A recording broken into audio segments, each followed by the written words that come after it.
It was one of those autumn evenings when the air smelled faintly of wood smoke, and the church bell of Street Mary Mead tolled softly across the lanes.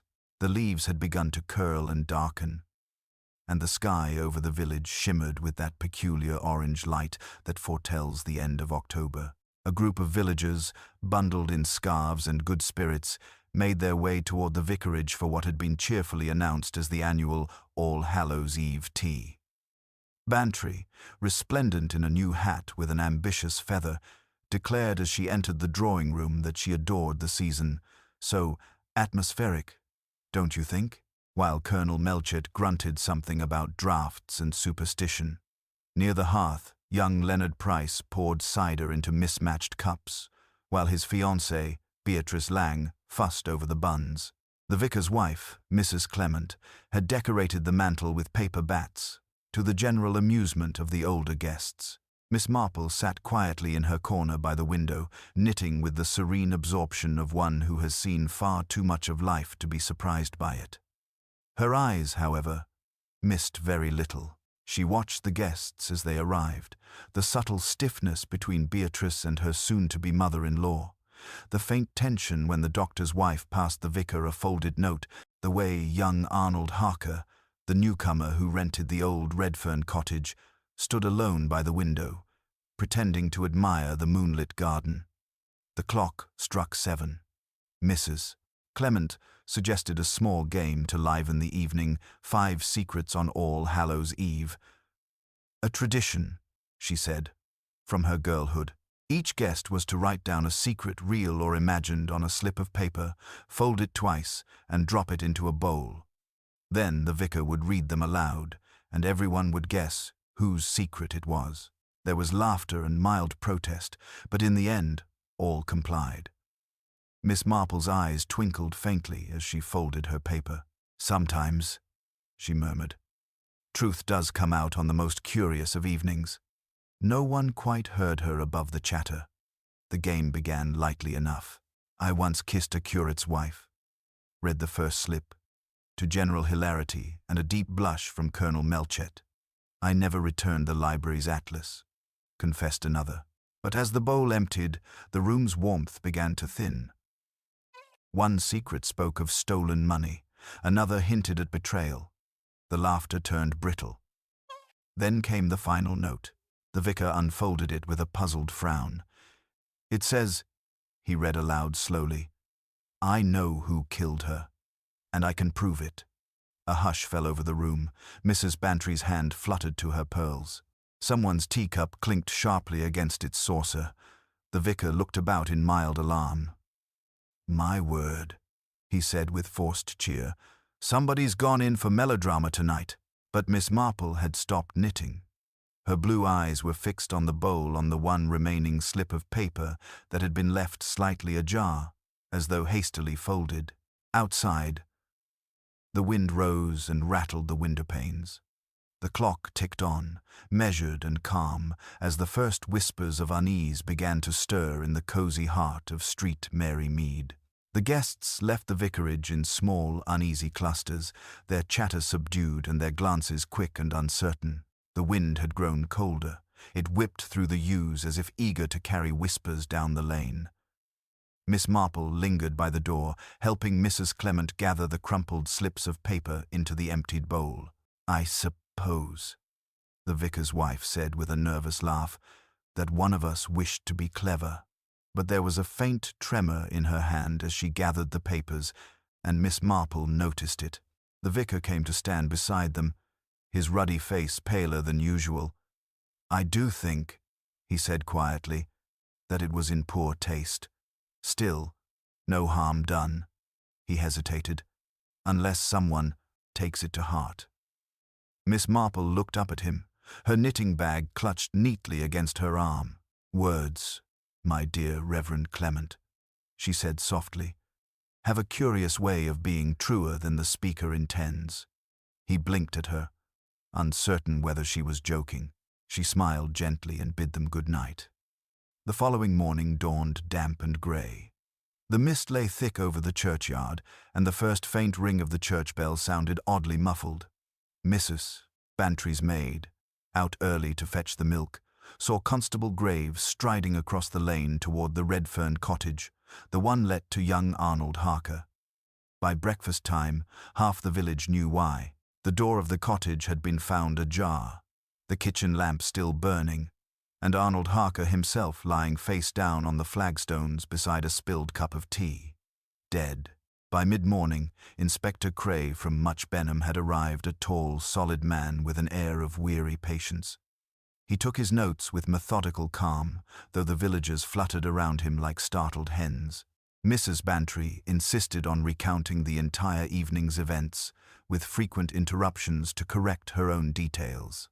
Beatrice Lang burst into tears more than once, and her fiancé Leonard looked pale and strained. The vicar, deeply disturbed, supplied the list of those who had participated in the game. Miss Marple, who had been quietly serving tea to the constable, observed all of it without interruption. The inspector turned to her at last. "You were there too, Miss Marple." She nodded pleasantly. "Indeed I was. A most charming gathering until the last few minutes. I fear our young Mr. Harker did not enjoy the evening's end." Cray frowned. "You think the note was his doing, then?"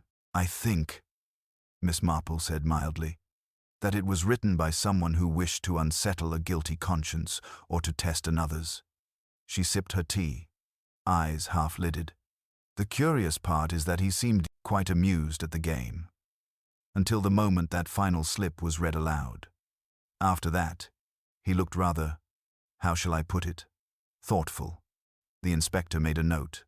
"Thoughtful, eh? And did he say anything?" "Only," she replied, "that secrets have a habit of coming home to roost. Quite a country expression, don't you think?" By the afternoon, rumors had blossomed like weeds. Some said Harker had been poisoned. Others whispered of debts or scandal. He had been in Street Mary Mead barely 4 months, claiming to be a writer researching local folklore. But no one could say what he truly wrote, and his cottage, once inspected, yielded nothing but a stack of notebooks filled with neat, cramped handwriting. The inspector read one and frowned. "Local tales, mostly," he muttered. "But there are names here, villagers' names, old quarrels, accidents." He looked up sharply.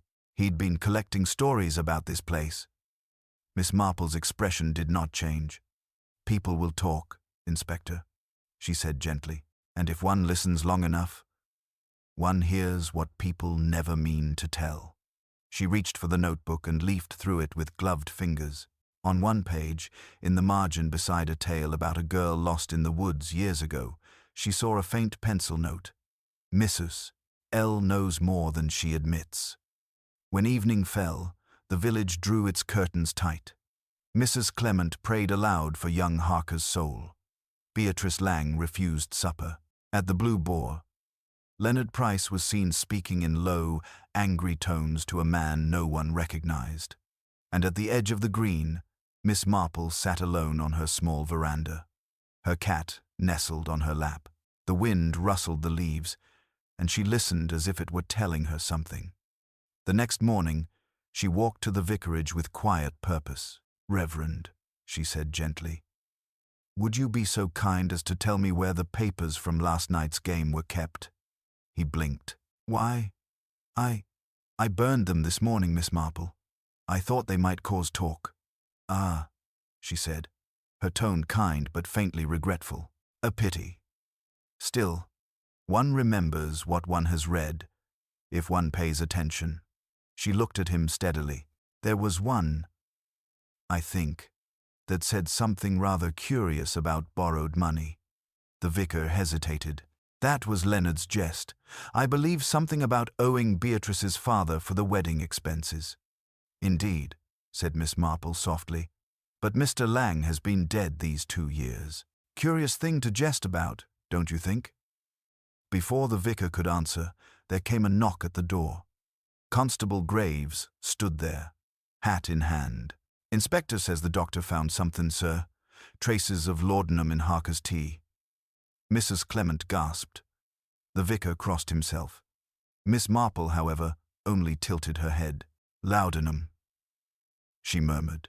Now that's not an easy thing to come by these days, unless one knows someone with an old-fashioned medicine cabinet. Her eyes turned toward the village green, where the doctor's wife, Mrs. Penrose, was passing by in her neat grey coat, her expression grave and unreadable. Miss Marple smiled faintly. "People do find such clever ways to sleep through their troubles," she said, half to herself. Then she rose, thanked the vicar kindly for his tea, and stepped out into the chill afternoon, her eyes alight with quiet curiosity. By the time she reached her garden gate, she had already decided that the answer to Arnold Harker's death lay not in the poison, nor even in his mysterious note, but in the 5 secrets whispered over tea on All Hallows Eve, and she intended to remember every single one. The following day dawned brighter, though the light did little to lift the village's mood. A pale sun crept over the rooftops, glinting weakly on wet cobblestones. In the grocer's shop, the talk was of nothing but Arnold Harker. Everyone had an opinion, though no one had any facts. Mrs. Bantry declared it must have been suicide. He was an artistic type, poor soul, they're so dreadfully prone to melancholia, while Mrs. Penrose's maid insisted she had seen a dark figure loitering near the Redfern cottage that night. Miss Marple, who stood near the counter with her basket, listened with the mild patience of someone who had long learned that gossip, like smoke, reveals where the fire once burned. She thanked Mr. Roberts for her tea and quietly stepped out into the lane. The inspector's motor car stood outside the cottage once more. Miss Marple, after a moment's hesitation, turned toward it. She had brought a small tin of shortbread, an old-fashioned gesture that few ever refused, and when Constable Graves spotted her, he smiled uncertainly and let her pass. The cottage, stripped of its morning mist, looked unremarkable. The roses along the window had withered, their petals crisp and brown. Inside, the air held the faint bitterness of burnt paraffin and ink. The inspector stood at the table, leafing through one of Harker's notebooks. "Ah, Miss Marple," he said, glancing up. "You've come to see the scene yourself, have you?" She smiled, setting down her tin. "I thought you and your constable might enjoy a bit of something sweet. The weather's rather lowering, isn't it?" Cray accepted a biscuit but remained wary. "You're not one to call idly, I suppose." "Idle," she said gently, "is such a relative term, Inspector. I have found that doing nothing but observing is often the most efficient way of finding out everything." Her eyes moved over the room, the table with its teacup and stain, the chair slightly pulled back, the half-written page in the notebook. "He was writing when it happened, was he not?" Cray nodded. "Seems so. We think he took his tea, perhaps not knowing it was dosed. Doctor said enough laudanum to stop his heart. No sign of struggle, no forced entry. If it was murder, the killer knew he trusted them." Miss Marple's gaze rested on the writing. The unfinished sentence read, "The 5th secret shall," and trailed into a dark blot of ink. "The 5th secret," she murmured. "Now that is interesting. There were 5 notes, were there not?" The inspector frowned. "You mean the game?" "Yes, 5 secrets read aloud. But how would he have known who wrote them?" "People reveal far more than they mean to," she replied softly, "particularly when they believe they are only playing." She asked to look around and was granted a brief walk through the small rooms. The bedroom was sparse, a few shirts neatly pressed, a single framed photograph of a woman whose face was turned slightly away, as if caught mid-laughter. Miss Marple lingered over it, her expression unreadable. "He kept things tidy," she murmured. "Men who live alone often do if they fear untidiness will betray disorder elsewhere." Back in the sitting room, she paused before a small chest of drawers. Its top drawer held letters mostly from publishers, polite rejections in neat type. But one, written in a woman's hand, stood out. It read, "You promised to keep my name out of it. If you print a word, I'll deny everything." The signature was missing, the end torn away. Miss Marple replaced it carefully. Outside, the inspector looked after her. "You think someone here had something to hide?" he asked. "I think," she said with mild finality. That Mr. Harker was writing more than stories. That evening, as lamps lit across street, Mary Mead, Miss Marple, sat by her fire, knitting, resting forgotten in her lap. Her mind ran through the guests at the vicarage. Mrs. Bantry, with her love of dramatics and half-truths. Young Beatrice, delicate and fretful. Leonard, outwardly devoted yet curiously short-tempered. Mrs. Penrose, quiet and careful. And the vicar himself, kindly but often naive about the darker turns of human nature, and all of them had laughed as their secrets were read aloud until that final slip changed the air. A knock at the door interrupted her thoughts. It was Leonard Price, pale beneath his collar, hat twisting in his hands. "Miss Marple," he began, his voice taut. "I shouldn't be here, but, well, Beatrice is beside herself. She thinks the police suspect me. Do they have reason to?" she asked gently. "None," he said too quickly. "Except that note about the borrowed money. Everyone thinks it was a joke, but I swear I didn't write it. And Beatrice's father, well, he's been gone years. I'd never mock that." Miss Marple studied him quietly. His eyes were reddened, his hands trembling just slightly. "Fear, Mr. Price," she said softly, "can make even an innocent man look guilty. Sit down. Tell me what troubles you." He spoke of Arnold Harker visiting him weeks ago, asking questions about the Lang family, about Beatrice's late father, about some investment lost before his death. "I told him to mind his own business," Leonard said. "He said there were discrepancies, that he could prove something. I thought he meant to blackmail her mother, though she's hardly wealthy enough for that." Miss Marple's fingers resumed their knitting, slow and deliberate. "And Mrs. Lang?" she asked. "She lives with you now, does she not?" "She does," Leonard said, hesitating. "She hasn't been herself lately, nervous. Always checking the post. Beatrice says it's grief, but I think she's hiding something." When he left, Miss Marple sat very still. Outside, the wind carried the faint chime of the church clock, striking 8. The sound seemed to linger, echoing through the village lanes. Somewhere behind it lay the quiet pulse of fear spreading through the homes of Street Mary Mead. She rose, drew her shawl about her shoulders, and stepped into the night. The lane shimmered, faintly under the moon, and at the far end, a figure moved, a woman in a grey coat, walking briskly toward the doctor's house. Miss Marple watched her go, then turned the other way, toward the Redfern cottage once more. She had remembered something, a faint scent of camphor and roses that had clung to the teacup on Harker's table, familiar yet out of place. A scent that belonged not to a man, but to a woman who took her tea with trembling hands. As she closed the gate behind her, she murmured softly to herself, "It's always the small things that reveal the truth, the things no one else remembers to notice." The wind carried her words away, and the village settled once more into uneasy silence, as though holding its breath for what Miss Marple was about to uncover next. The following morning arrived still and pale, the kind of morning when even the sparrows seemed reluctant to speak. A fine frost glazed the hedgerows, and the village appeared to hold its breath beneath the chill. Miss Marple rose earlier than usual, her thoughts unsettled. The memory of that faint scent, camphor and roses, clung to her mind like a whisper she could not quite place. She took her tea slowly, her gaze drifting toward the distant outline of the doctor's house, where the grey-coated figure had disappeared the night before. At 9:30, she put on her hat and shawl and set off down the lane. Her steps were unhurried, but her mind was busy, stitching fragments together as one might piece a torn garment. At the gate of Dr.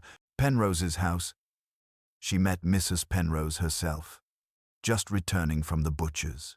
The woman's expression was polite but strained, her lips a little too tightly drawn, her eyes darting toward the street behind Miss Marple. "Good morning, my dear," Miss Marple said kindly. "Such a crisp day, isn't it? One almost feels the air could cut paper." Mrs. Penrose smiled faintly. Yes, it's rather bracing. I'm afraid my husband is in the surgery, though, if you were hoping to see him. Oh, not at all, said Miss Marple pleasantly. I was hoping to borrow a recipe you once mentioned for elderflower tonic, I believe. It sounded most restorative.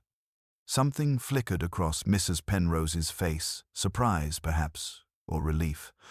Of course. I think I have it written somewhere in my notebook. Do come in for a moment. Inside, the house was immaculate, its air faintly perfumed with disinfectant and lavender.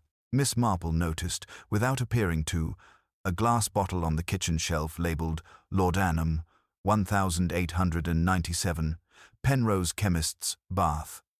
It was half empty. Mrs.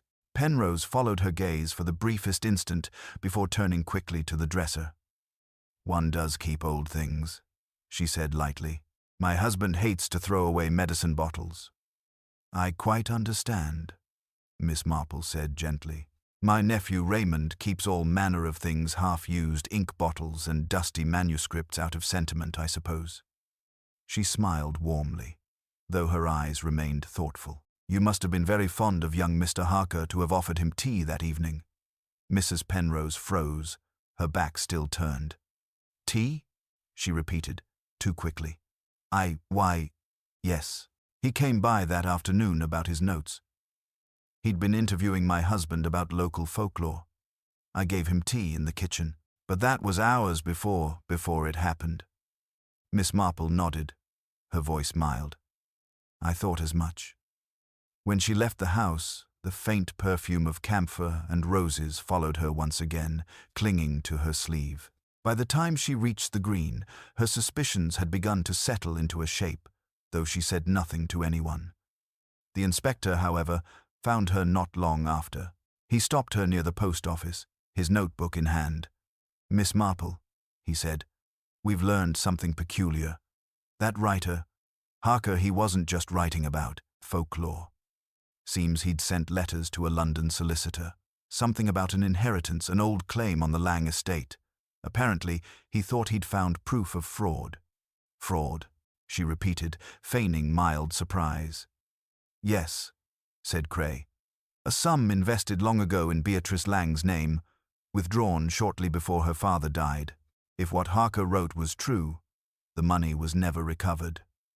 The solicitor said Harker intended to confront someone here about it. No names mentioned, though. Miss Marple's eyes brightened ever so slightly. How curious, though I do think young Leonard has looked rather strained of late. And Mrs. Lang has seemed uneasy. Cray sighed. I've questioned them both. The mother swears she knows nothing. The young man's temper nearly broke when I pressed him. But unless we find what Harker discovered, it's all talk. Miss Marple smiled faintly. You know, Inspector, one learns in village life that guilt has a very human scent, sometimes of fear, sometimes of pride. But there are rarer kinds too, the kind that smells of pity. He looked at her oddly. Pity? Yes, she said, walking on. The kind that leads one to make dreadful mistakes for someone they love. That evening, Miss Marple received a visitor. Beatrice Lang arrived just before dusk, eyes red from crying. Miss Marple, I don't know who else to talk to, she said, twisting her gloves in her hands. The inspector thinks Leonard is hiding something. But he's not, he's only trying to protect me. Miss Marple poured her a cup of tea. Protect you, my dear. From what? Beatrice hesitated. Mr. Harker came to see me the morning of the party. He said he'd found old letters from my father, letters that suggested my mother took money from him after his death. He said if I didn't tell the truth, he would. I didn't understand what he meant. My mother was ill, then she couldn't have done anything wrong. And yet you were frightened, Miss Marple said softly. Beatrice nodded miserably. Leonard thought Harker was bluffing. He told him to leave us alone. But now he's dead, and everyone thinks Leonard had reason to. She broke off, sobbing quietly. Miss Marple placed a comforting hand on her arm. My dear child, secrets are dreadful things. They grow like ivy until they smother what's true. but they always begin as something small, something one thinks can be hidden. When Beatrice left, the old clock on the mantel ticked steadily, filling the silence that followed. Miss Marple sat motionless for a long while, her teacup cooling beside her. Then she rose, crossed to her desk, and took out a small notebook. On one page, she wrote 5 names: Mrs. Bantry, Leonard Price, Beatrice Lang, Mrs. Penrose, Mrs. Lang. Beside each, she made a single note in her tidy hand. Then she underlined the final one, Mrs. Lang, and beneath it wrote, "Pity and guilt are sisters." That night, the wind rose again, rattling the windows of Street Mary Mead. But in one house, the Lang residence, no lamp burned, and Miss Marple, lying awake in her neat bed, knew with quiet certainty that the truth was about to surface. It would not be long before someone, unable to bear the weight of what they had done, tried to set the record straight. And she, as always, would be waiting when they did. The morning that followed felt different, heavier somehow, as though the village itself had grown weary of holding its tongue. The frost had melted into a dull mist, curling low over the fields and hedgerows. From her window, Miss Marple could see the Lang's cottage in the distance. No smoke rose from its chimney. That, to her mind, was telling. Mrs. Lang was a woman of rigid habit, her fire always lit by 7, her curtains drawn by past. A break in routine often said more than words. By 9 o'clock, the knock came as she expected. It was Inspector Cray, hat in hand, looking harassed. "She's gone, Miss Marple," he said without preamble. Mrs. Lang vanished sometime in the night, bed unslept in, front door left unlatched, no note, nothing. Miss Marple's knitting needles paused mid-air. "People do not vanish, Inspector," she said mildly. "They go somewhere." "That's precisely what I'm afraid of," he muttered. "Her daughter's in a state. The young man's threatening to turn the house upside down. And to make matters worse, one of Harker's notebooks is missing from the evidence chest. Someone's trying to cover their tracks." Miss Marple rose and reached for her shawl. "Then we had best look for them quickly, hadn't we?" They walked together toward the Lang's cottage, the fog pressing close around them like breath on glass. The door stood ajar, creaking faintly as the wind nudged it. Inside, the hearth was cold. And on the table lay an open drawer, its contents half-spilled papers, old photographs, and a faded locket on a broken chain. Beatrice sat by the window, pale and trembling, while Leonard paced like a man pursued by invisible hounds. "She wouldn't just leave," Beatrice kept saying. "She's not well. She hasn't been well for months." Miss Marple's gaze fell on the empty space on the mantel, where a small, framed picture once stood, the same one she'd seen in Arnold Harker's cottage. "Your mother?" she said softly. "Did she ever speak of Mr. Harker before the night of the party?" Beatrice hesitated. "Only once. She said he'd come about an old matter, something to do with my father's papers. She didn't want to discuss it." Leonard stopped pacing. "He was hounding her," he said fiercely, "digging up things that should have been left alone. I told him to stay away, and he laughed. Said he'd make it right." "Make it right," Miss Marple repeated thoughtfully. A curious phrase. It suggests he thought someone had done wrong. The inspector frowned. "If Mrs. Lang's taken flight, she may have thought we'd accuse her. We'll check the trains, the buses, everywhere she could have gone." Miss Marple shook her head gently. "No, Inspector. A woman like Mrs. Lang doesn't run far. She was not trying to escape justice only to find peace." Her voice softened. "I should like to see the churchyard." They followed the narrow path behind the church, where the graves gleamed faintly under the mist. The earth near the Lang family plot was damp and freshly disturbed, not dug up, but trodden over, as though someone had been standing there a long while. A small posy of wildflowers lay before the headstone of Thomas Lang, tied with frayed ribbon. and beside it, half hidden in the grass, Miss Marple spotted a torn corner of paper. She bent to retrieve it. It was a page from Harker's notebook.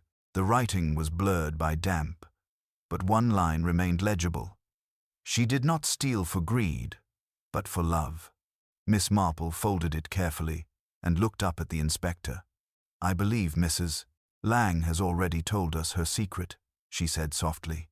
"Only none of us were listening." By midday, word came from the mill pond at the edge of the village. The constable had found a woman's shawl caught among the reeds. The villagers whispered of tragedy. Mrs.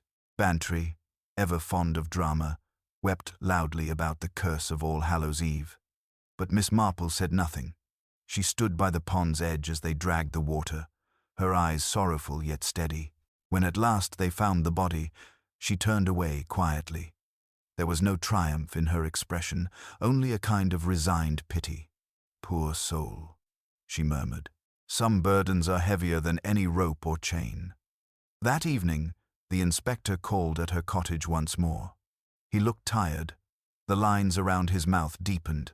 "We found more pages from Harker's book in her pocket," he said. "I discovered she'd taken money from her husband's estate years ago, money meant for Beatrice. Claimed she'd put it in some investment that failed, but there's no record of it anywhere. Harker threatened to expose her. Looks like she couldn't bear the shame." Miss Marple poured him tea without replying at first.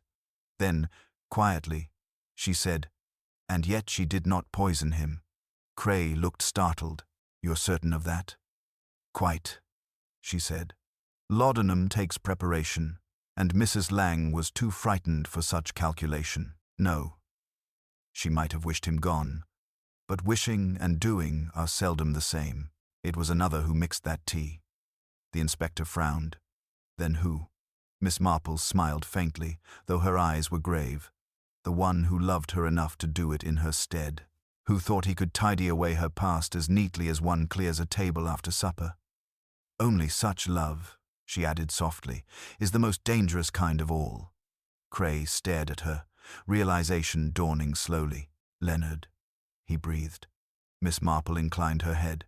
"He wanted to protect Beatrice's family, and in doing so destroyed what peace remained. You will find traces of laudanum on his gloves, I think. He handled the bottle when he carried tea to Harker that evening." Outside, the church bell began to toll for evensong, its sound low and mournful over the fields. The inspector rose heavily. "You've a way of seeing what the rest of us miss, Miss Marple," he said quietly. She smiled, her gaze drifting toward the window where the last light faded. "One only needs to watch how people care for each other, Inspector. Love is far less tidy than most imagine. It leaves traces on cups, on letters, and most of all, on consciences." He left her there, alone in the deepening dusk. The fire crackled softly.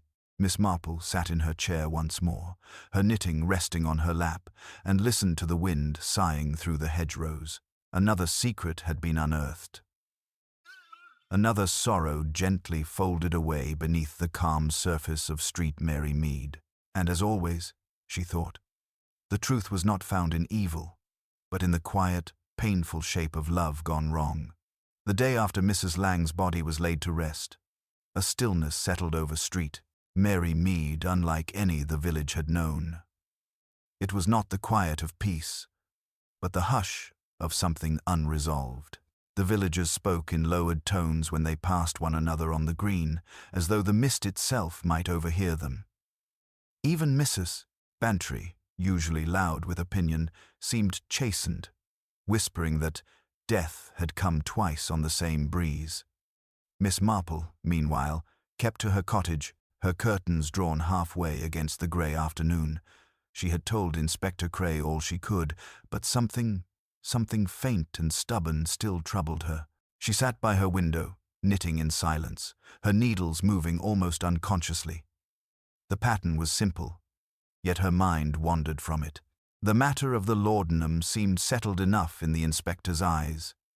Leonard Price, driven by misguided love, had poisoned Arnold Harker to protect Beatrice and her mother's secret. And yet, When Miss Marple replayed the sequence of that fateful evening, small irregularities pricked at her like burrs beneath cloth. Leonard had motive, yes, but not the mind for subtlety. He was impulsive, clumsy in thought and deed. The laudanum had been measured, precise enough to kill without delay, but not so much as to arouse suspicion in the taste. No, that was not Leonard's doing. Someone else had measured that dose. Someone who understood both medicine and restraint. A soft knock came at the door, breaking her reverie. When she opened it, Beatrice stood there pale, drawn, her eyes rimmed red. "May I come in, Miss Marple?" she asked, her voice barely above a whisper. "Of course, my dear," Miss Marple said kindly, leading her to the hearth. "You've had a dreadful time of it. Sit by the fire and warm yourself." Beatrice obeyed, folding her hands in her lap. For a long moment, she said nothing, staring into the flames. Then, quietly, she spoke. "They've taken Leonard away. The inspector says there's proof, his gloves, the bottle, everything. But I can't believe it. Leonard isn't clever like that. He wouldn't know how much to use." Her voice faltered. "And yet he won't deny it. He just says it doesn't matter anymore." Miss Marple's knitting paused. "Doesn't matter?" she echoed softly. Beatrice nodded. "He told me yesterday that sometimes a man must carry another's burden if he loves her." I asked what he meant, but he only smiled and said, "You'll understand when it's over." The old woman's eyes sharpened slightly. "And this was before or after the inspector spoke to him?" "After," said Beatrice. "He said he wanted to put things right." "I'm so frightened, Miss Marple. Everything feels wrong, as if there's something still hidden." Miss Marple laid a gentle hand over hers. "You are very perceptive, my dear. There is something hidden, but not for much longer, I think."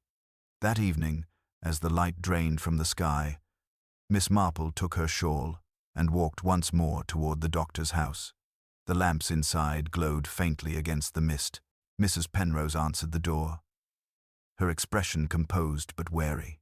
"Miss Marple," she said, "I do hope you're not here to bring more distress. The village has had quite enough tragedy." Miss Marple smiled pleasantly. "I should hope to prevent another, my dear. You see, I have been thinking a great deal about the night Mr. Harker died and about the tea." Mrs. Penrose stiffened slightly. "I already told the inspector Mr. Harker came to speak with my husband about his research. I made him tea, yes, but that was early afternoon. He left quite well." "Yes," said Miss Marple. "So you said. Yet there's a small matter I can't reconcile. You see, you keep your laudanum in the kitchen cabinet, an old bottle, carefully labeled, but when the inspector examined it, it was nearly full." For the first time, a flicker of confusion crossed Mrs. Penrose's face. "Nearly full? That can't be. It was half empty. My husband used it last month for a patient." Miss Marple's eyes met hers gently. "Half empty, yes. Until someone refilled it with water." There was a silence so deep that the faint ticking of the hall clock seemed to echo. Mrs. Penrose's breath caught. "What are you implying?" "Only that someone borrowed it," Miss Marple said softly. "Someone who wished to appear helpful, to soothe a troubled soul, but who feared discovery more than conscience. Someone who, unlike Leonard, knew exactly how much laudanum would pass unnoticed in a cup of tea." Mrs. Penrose's hands gripped the doorframe. "You have no proof," she said hoarsely. Miss Marple's voice remained mild. "Perhaps not. But you forget, dear, that guilt leaves small traces. The scent of camphor and roses. For instance, it lingered on the cup in Harker's kitchen, and again, when I visited you the next morning." For a long moment, Mrs. Penrose did not move. Then, her shoulders sagged, and the polished mask she wore seemed to crack. "He was going to ruin her," she whispered. "Poor Mrs. Lang, she'd have been shamed before everyone. He said he'd print it, expose her name. I couldn't let him. I thought if I only frightened him just a little he'd stop. I never meant to kill him." Her eyes filled, wide and vacant. It was for her, for Beatrice. Miss Marple's tone was almost kind. And yet, my dear, Mrs. Lang took the guilt upon herself, and Leonard the blame. That is the cruel way of sin. It binds good intentions together until none can be free. When the inspector arrived later, Mrs. Penrose made no protest. She surrendered quietly, as though relief had replaced fear. The story spread by morning, and Street Mary Mead, already weary of tragedy, absorbed one more secret into its soil. That night, Miss Marple sat once again by her fire, her knitting resumed. Outside, the fog had lifted, revealing a silvered moon and still hedgerows. She reflected that there were few true villains in the world, only those who loved too fiercely, feared too deeply, and erred in the name of compassion. She poured herself a final cup of tea and gazed into the hearth, where the embers glowed faintly gold. 5 secrets on All Hallows Eve, she murmured to herself. 5, indeed, and not one without a broken heart beneath it. Then, as the clock chimed 10, she smiled faintly, set aside her knitting, and let the peace of Street Mary Mead settle once more, thin, fragile, and utterly deceiving in its calm. In the days that followed Mrs. Penrose's quiet confession, Street Mary Mead returned, at least outwardly, to its customary rhythm. Curtains were drawn, fires rekindled, and the gossip, though fierce, softened into something almost sympathetic. The villagers, always eager to move from tragedy to routine, found comfort in repetition, though every conversation seemed to end with a murmur about how dreadful, yet how understandable it all was. Miss Marple, however, knew that understanding was seldom so simple. People, she reflected, were infinitely layered, capable of kindness and cruelty in the same breath. And sometimes, when all seemed neatly concluded, the truth still whispered unfinished in the corners. It was on the 3rd morning, after Mrs. Penrose's arrest, that a small, unexpected detail began to trouble her. She had been sorting her letters at the breakfast table when one envelope caught her eye. A plain, cream-colored one with no return address, the handwriting unfamiliar. It had been posted the night before, from the Street Mary Mead office. Read it carefully. Inside was a single sheet of paper, the writing sharp and deliberate. You think it's over. It isn't.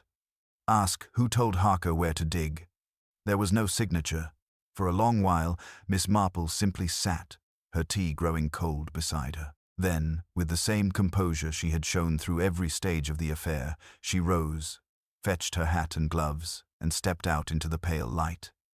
The village was still damp from an early drizzle. She took the narrow lane past the vicarage, where Mrs. Clement waved distractedly from her garden. Further along, she turned toward the old post office, where young Tommy Briggs, barely out of school, was sorting envelopes behind the counter. "Tommy," she said pleasantly. "I was wondering who posted letters last night. Rather late, I believe." He thought a moment. "Only a few, miss. Mr. Price dropped one in just before closing. Said it was business in London." "Ah, Mr. Price," she said softly, her eyes thoughtful. "How diligent of him." When she left the post office, her path turned instead toward the vicarage once more. The vicar received her with genuine warmth. "My dear Miss Marple, you look as though something weighs upon you. I do hope this business is truly at an end." "I rather hoped so myself," she said mildly. "But I've just received a letter suggesting that it is not. You see, Reverend, I cannot quite reconcile the matter of Mr. Harker's discovery. For him to find those missing financial papers, he must have known precisely where to look. That kind of knowledge doesn't come from gossip, it comes from someone on the inside." The vicar frowned. "You think one of the villagers helped him?" "I think," she said gently, "that someone guided his hand and perhaps, unknowingly, guided his death as well." By afternoon she was at the constable's office, asking to see Inspector Cray. He arrived not long after, looking weary but curious. "Another loose end, Miss Marple?" he asked with a faint smile. "I fear so," she replied. "You see, the laudanum killed Mr. Harker, but it did not begin his undoing. That began the moment he learned of the Lang investment. Now, Mrs. Lang could not have told him she was too frightened. Beatrice was ignorant of it. Leonard had motive to protect, not expose. And Mrs. Penrose, though she acted rashly, did so only after realizing what Harker intended to publish. Which leaves the question, how did he know where to find the letters at all? Cray looked puzzled. You think someone else showed him? Indeed, someone who perhaps thought it harmless, a bit of village curiosity. She left him pondering and walked to the shop for her afternoon paper. Near the counter, she overheard Mrs. Bantry's unmistakable voice carrying over the rustle of newspapers. "Well, I only told him what everyone knew," she was saying. "If you keep your ears open, the Lang's business was hardly a secret. That little box in the attic, I told him about that weeks ago." Miss Marple turned, smiling pleasantly. "Good afternoon, Mrs. Bantry. How nice to see you out." "Oh, Miss Marple, terrible business, isn't it? But at least it's ended." "Yes," Miss Marple said gently, "though I do wonder whether you realize you played a small part in it yourself." Mrs. Bantry blinked. Good heavens, how absurd." "Not at all, dear. You see, when you told Mr. Harker about the Lang's attic and their old box of papers, you gave him the clue he needed. You did not mean harm, of course, but words, like matches, sometimes burn more than they illuminate." Mrs. Bantry's color faded slightly. "You mean he found those letters because of me?" Miss Marple's tone remained kind. "Because of kindness, Mrs. Bantry. You meant to amuse him, I am sure. But had he not known where to dig, none of this would have followed." That evening, back in her cottage, Miss Marple placed the anonymous letter in her drawer. She suspected it had not come from malice, but from conscience. Perhaps Leonard, though imprisoned, had wanted her to know the last piece of the puzzle. Or perhaps Beatrice, still grieving, had found one of Harker's unfinished notes. In Street Mary Mead, truth had a way of whispering its way through locked doors. The next morning brought a soft rain and a quietness that felt almost cleansing. Miss Marple took her umbrella and walked down to the churchyard. She paused by Mrs. Lang's grave, where the flowers had begun to wilt. The soil was dark and rich, the headstone newly carved. Beside it, she laid a single white rose. "I dare say you meant no harm either," she murmured. "Few ever do. Yet harm seems to come just the same." As she stood there, the church bell struck 9, its sound carrying over the misty green. The world, she thought, would soon forget the deaths, the confessions, the whispered guilt that had once shaken their little village. But she would remember, because beneath every quiet surface in Street Mary Mead ran a web of small invisible threads, threads spun from secrets, kindness, pride, and love. And sometimes it took only one tug to make the whole thing unravel. She turned homeward then, her pace slow, her eyes thoughtful. There would be other teas, other gatherings, other secrets exchanged over lace tablecloths and fine china. Life, as always, would continue. But for now, Miss Marple allowed herself a small sigh, half sorrow, half peace. For she had seen again what she always knew, that even in the gentlest hearts, darkness takes root in silence. And though she could not prevent it, she could at least be there when it was ready to be named. The following week brought a tentative return of normalcy to Street Mary Mead, though the air carried a faint unease, like the echo of a bell long after it has ceased ringing. The villagers went about their errands with renewed propriety, perhaps, too much of it. Conversations paused when the church bell chimed, and laughter, when it came, was brief and subdued. Yet beneath the surface calm, Miss Marple sensed a kind of restlessness, a tremor beneath the village's prim routines. Secrets, once unearthed, had a habit of lingering. They clung to places and faces, soft as cobwebs, yet impossible to brush away entirely. She spent her mornings tending the garden, pruning the roses now browning at their edges. But even then, Her thoughts returned to the letter. Ask who told Harker where to dig. That one phrase had disturbed the perfect symmetry of the case. Mrs. Penrose's confession was sincere. Miss Marple had no doubt of that, but something still eluded her. The anonymous writer of that note had known more than a villager repeating gossip. The question remained: who had watched it all unfold, unseen? On Thursday afternoon, the vicar's wife appeared at Miss Marple's gate, her expression anxious. "Jane, dear." She began. Only close friends called her that. The inspector's been asking questions again. He says there are inconsistencies in Mrs. Penrose's statement. It seems the timing doesn't align. She couldn't have reached Harker's cottage before the fatal hour. Miss Marple looked up from her roses, one gloved hand still on the shears. "Couldn't she?" she said mildly. "Or perhaps she wasn't the first to arrive." Mrs. Clement frowned. "You mean someone else was there?" "I mean," said Miss Marple, wiping her hands on her apron, "that poor Mrs. Penrose believed she was responsible for a death that had already occurred. She dosed a man who was already dying." They sat together in the small drawing-room, where sunlight slanted through lace curtains, lighting the dust motes in lazy spirals. Miss Marple poured tea, though her gaze was far away. "Consider, my dear, that the laudanum was not administered during her visit, but earlier. Someone else prepared the tea. Someone who knew Harker's habits, his routines. Someone who knew he drank a final cup each evening while he wrote." Mrs. Clement shook her head in disbelief. "But who would? Oh, my word." She set down her cup. "You can't mean the doctor." Miss Marple smiled faintly. "No, not the doctor.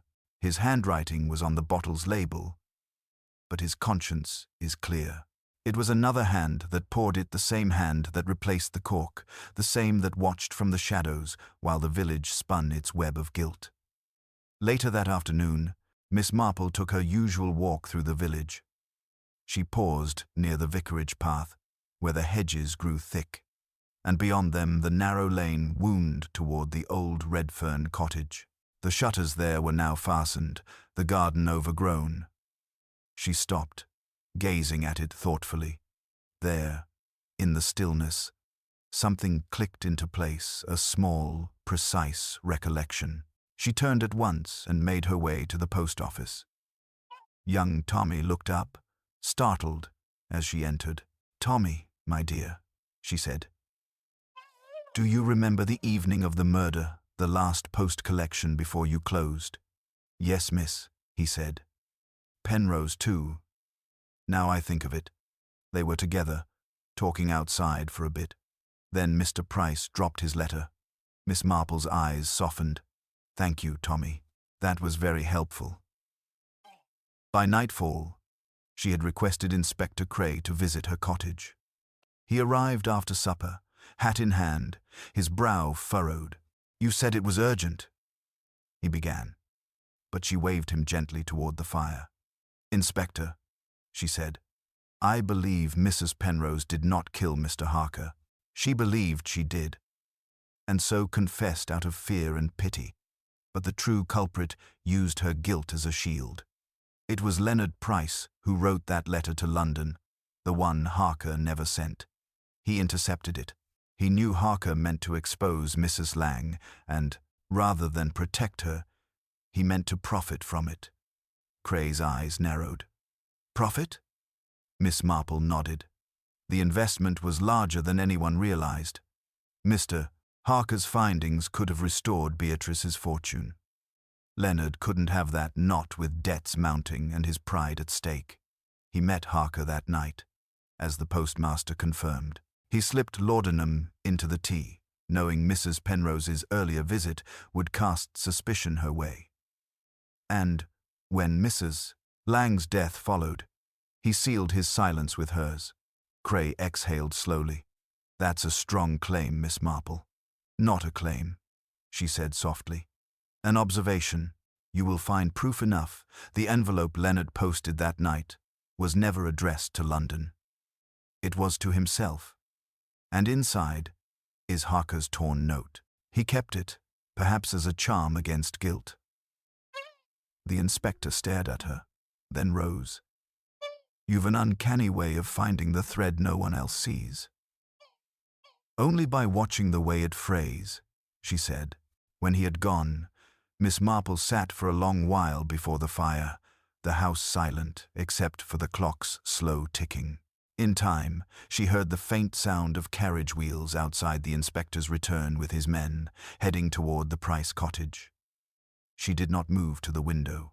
She had no wish to see the final act. It was always the quiet after that interested her most, the moment when truth settled, like dust, upon the place where deceit had lived. The next morning, the news spread swiftly. Leonard Price had been taken in the night. He had not resisted.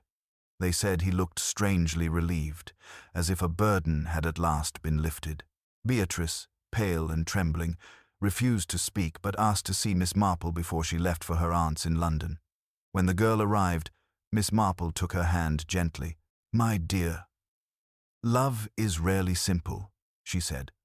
"Sometimes it drives us to protect what should be left to face the light. But light, however harsh, always cleanses in the end." Beatrice wept quietly. "He said he did it for me." "I know," Miss Marple said softly, "but the truest love does not destroy itself to save another. It endures, even when it must let go."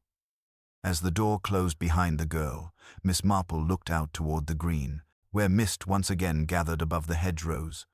All Hallows Eve had long passed, yet the village still seemed haunted not by ghosts, but by memory, by the small cruelties born of good intentions. She thought, as she often did, that street Mary Mead would never truly change. Beneath its lace and laughter, it would always keep its secrets close until someone quiet enough came along to listen. The morning after Leonard Price's arrest broke with a cold, colorless light that bled softly through the curtains of street Mary Mead. The village, ever quick to adapt to scandal, had already begun the slow process of stitching its composure back together. Housewives swept their doorsteps as if the act itself could clear away the memory of whispered confessions. Yet even as the air regained its ordinary quiet, there lingered a certain fragility in the rhythm of the place, as though one wrong word might set the calm shattering once more. Miss Marple sat at her breakfast table, her teapot steaming faintly beside her. The newspaper spread open to the report of Leonard's detainment. The inspector had been thorough, as she knew he would be. The letter recovered from Leonard's drawer, the handwriting matched to his, the motive neatly drawn. Yet the tone of the article unsettled her. It spoke not only of guilt but of certainty, and Miss Marple, who had lived long enough to distrust certainty, felt something stir within her that would not settle. She turned to gaze out at the garden. The roses, stripped bare by frost, stood skeletal and pale against the low wall.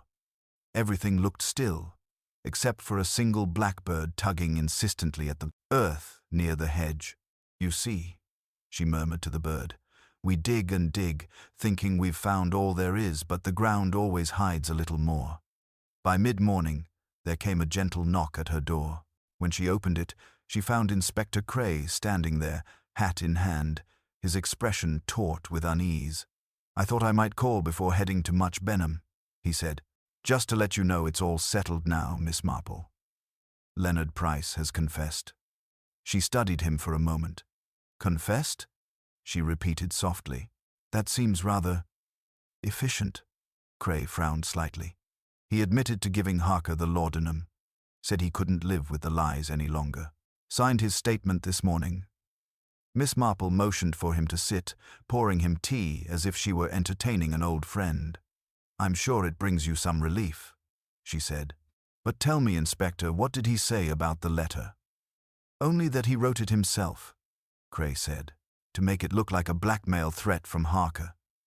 He thought if he destroyed the original, no one would ever trace it back to him." Miss Marple stirred her tea, her face unreadable. "And did he say how he managed to find Harker's papers? Those were locked away, were they not?" Cray hesitated. "He claims he guessed the hiding place from something Beatrice said." "Ah," Miss Marple murmured, setting down her spoon. Beatrice said, "And what, pray, did she say? The inspector looked faintly embarrassed. That her father always kept his secrets near the window, where he could see the light. Indeed, Miss Marple said, her tone mild, but her eyes were thoughtful. How poetic.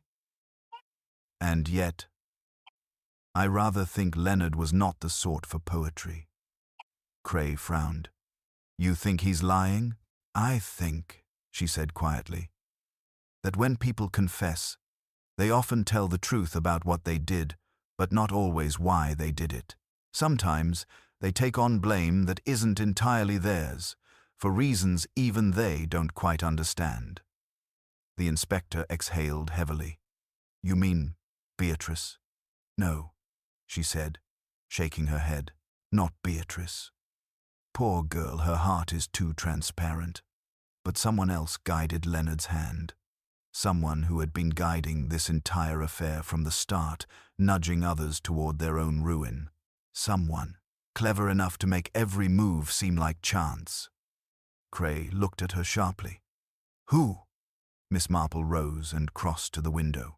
Outside, the blackbird had vanished, and the wind was stirring the dead leaves against the path. Do you recall, she said slowly, how all this began? A little party at the vicarage. A harmless game, 5 secrets on All Hallows Eve, and one slip of paper that read, I know who killed her. Yes, said Cray. We found that note in the bowl. You thought it was Harker's doing. I did, Miss Marple said softly. But now I wonder. You see, Harker wasn't the sort to play games with fear. He was proud of uncovering secrets, not of threatening them. Someone else wrote that note.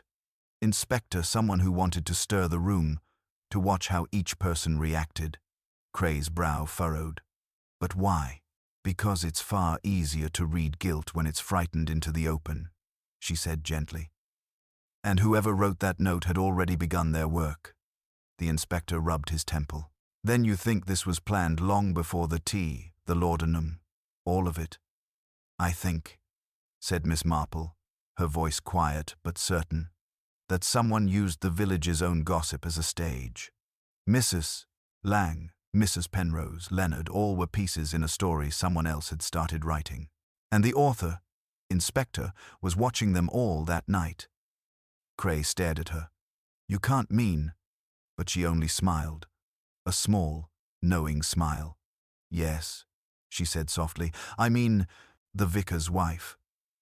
The words hung between them, fragile and impossible, until Cray found his voice. Mrs. Clement? But she's the kindest soul alive. Indeed, said Miss Marple, and she adores order. But when she learned of the Langs' financial deceit, when Harker came to her for church records, she saw the ruin it would bring upon the parish's reputation.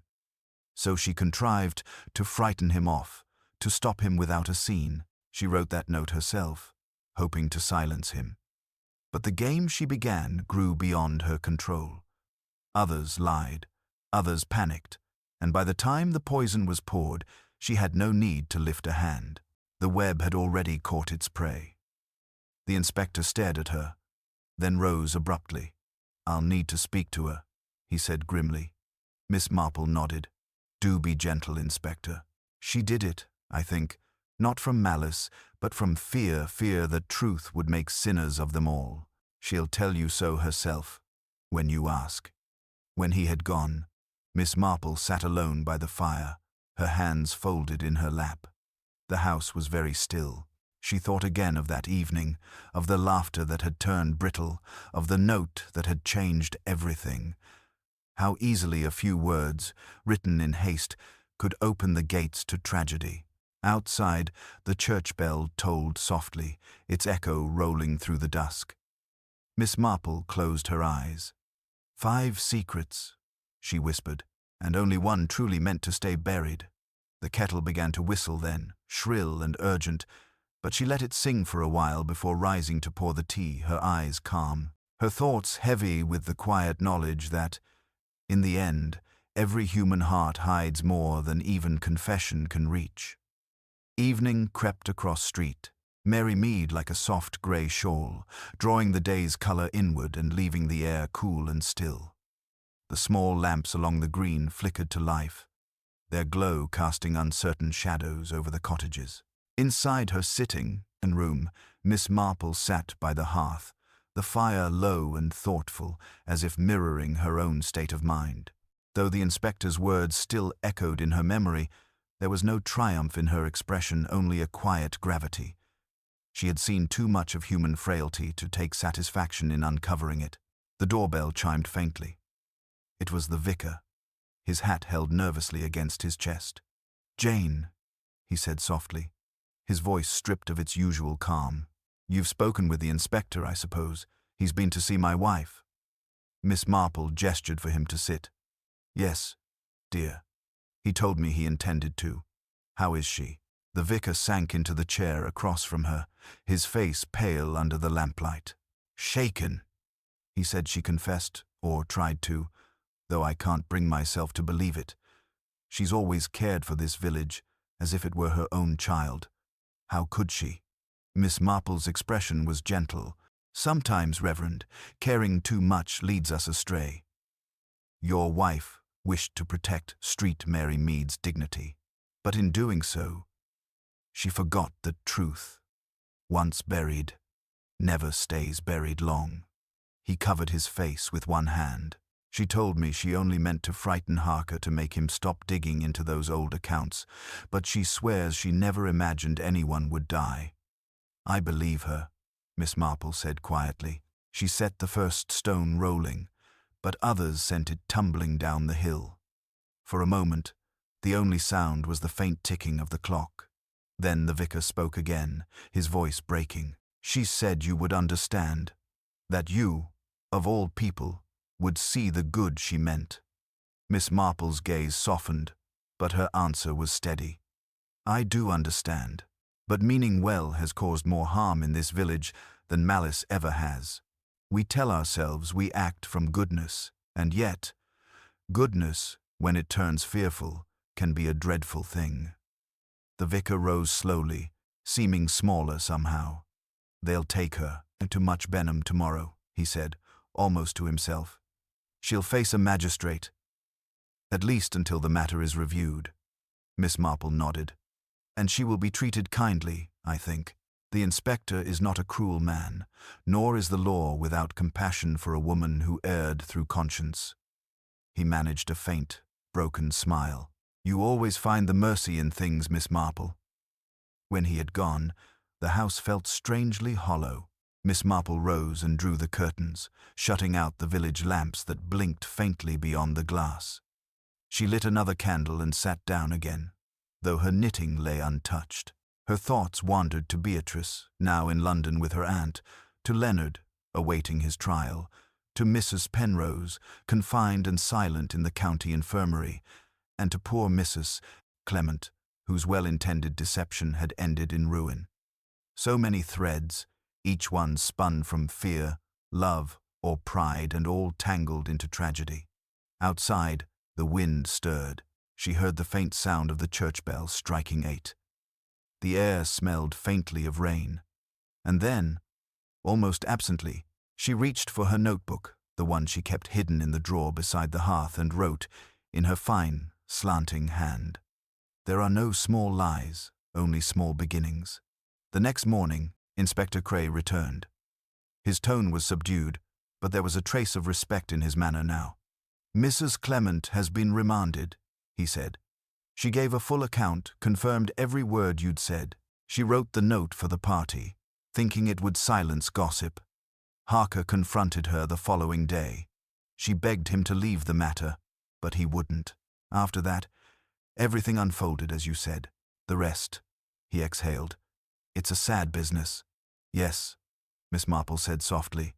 "It usually is." He hesitated. "You know, Miss Marple, there's one thing I still don't quite understand. You seem to have known long before I did. What gave her away?" Miss Marple's eyes twinkled faintly, though her voice remained calm. "It was the tea, Inspector. She offered it to everyone that evening, though she never took a cup herself. That told me she wished to observe rather than partake. And when she folded that final slip, the one about knowing who killed her, it was creased twice lengthwise, not crosswise like the others. A small detail, but one that spoke of nervous care. I imagined she had written it long before the evening began. Cray looked at her in silence for a moment, then nodded. "You notice everything, don't you?" "Not everything," she said gently. "Only the little things that matter. People rarely mean what they say, but they always show it somehow, how they touch a cup, how they fold a paper, how they look away when truth comes too close." When he left, she stood for a long time at the window, watching the mist dissolve over the fields. The church bell rang again, but this time its tone felt softer, less burdened. The village, she thought, would heal. It always did. The children would play again on the green, Mrs. Bantry would host her teas, and someone new would arrive to rent the Redfern cottage, someone unaware that its walls had once heard a dying man's final breath. She returned to her chair, drawing her shawl close. The fire burned low, steady and golden, its warmth touching her lined face. Another mystery had ended, though not neatly. They never did. Not really. Life, she thought, was full of frayed edges, threads left dangling, hearts left heavy. But for now, the village slept, and she allowed herself the smallest sigh of contentment. Somewhere beyond the hedge, the blackbird sang again, as if reminding her that even in the wake of sorrow, the ordinary persists, the teapot, the garden, the rhythm of life. Miss Marple smiled faintly to herself. "Yes," she murmured, "life does go on, until it doesn't." And as the last embers dimmed, Street Mary Mead lay quiet once more, holding its secrets in the soft folds of dawn, waiting for the day when another quiet watcher might be needed to uncover them again. The end.